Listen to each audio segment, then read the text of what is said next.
Sa video pong ito ay matutunghayan po ninyo kung paano gawin ang chevron filling stitch, barb stitch, at ang whip alternating blanket stitch. Ayan, ganito po gawin ang chevron filling stitch. Pagmasdan po ninyo ang bawat tusok ng karayom. Yan, may makikita po kayong mga guhit bilang gabay sa pagtusok ng karayom. At ang una pong gagawin diyan ay gagawa po muna ng chevron stitch. Ganito po gawin ang chevron stitch. Ayan, pagmasdan po ninyo. Itinusok po sa kanan, lumabas sa gitna. Nasa gitna po yung punong sinulid. Ayan, muling itinusok sa bandang taas. At lumabas po sa kaliwa. Tapos nung itinusok po sa kanan ay lumabas naman sa gitna. Ganyan po ang paggawa ng chevron stitch. Itinusok sa gitna, lumabas sa kaliwa. Nung itusok po naman sa kanan, lumabas naman po sa gitna. Ayan, ganyan po kasimple gawin ang chevron stitch.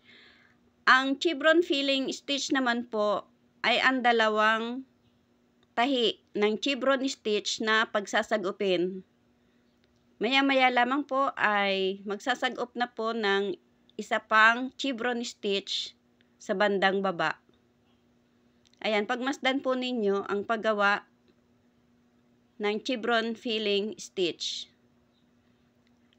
Ayan, gagawa naman po sa bandang ibaba ng chevron stitch. Ayan, ganyan po.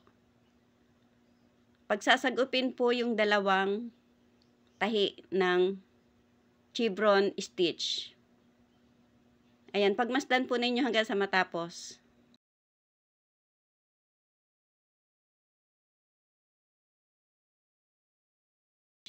At ang susunod naman po ay ang barb stitch. Ganito po gawin ang barb stitch.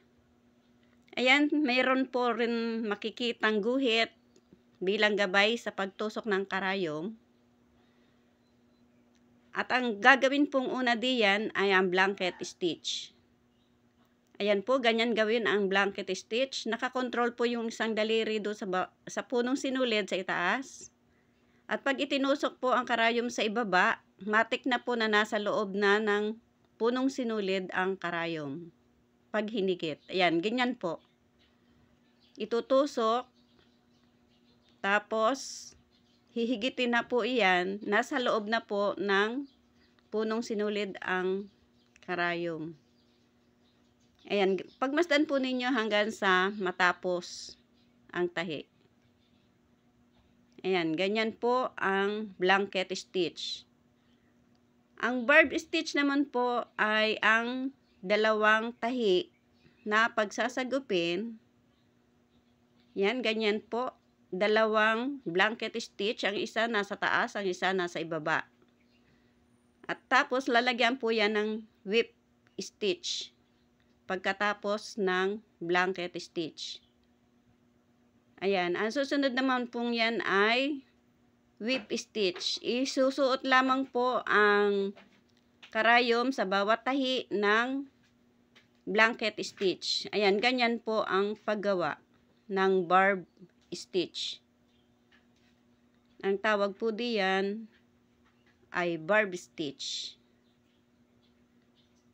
Ayan, ganyan po itsura niya. At ang susunod naman po ay ang whip alternating blanket stitch. Ang paggawa po ng whip alternating blanket stitch, ayan, gagawa po muna ng blanket stitch diyan sa mga guhit na iyan na pinakang gabay. At ang paggawa po niyan ay hindi pantay-pantay. May mahaba, may maikli. At alternate po yan sa taas, tapos sa baba.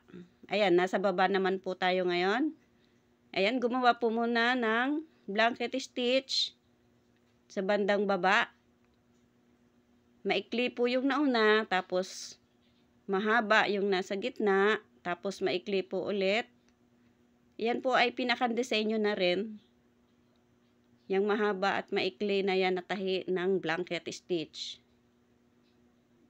Ayan, ganyan po ang paggawa ng whip alternating blanket stitch. At pagkatapos po niyang blanket stitch na yan, ay lalagyan po naman ng ibang sinulid gamit ang kulay itim na sinulid. Ayan, isusuot lamang po ang itim na sinulid na iyan diyan sa bawat tahi ng blanket stitch. Ayan, ganyan po ang itsura niya. Sana po ay nagustuhan ninyo ang video ito. Sa mga hindi pa po naka-follow and subscribe, please follow and subscribe. Thank you for watching.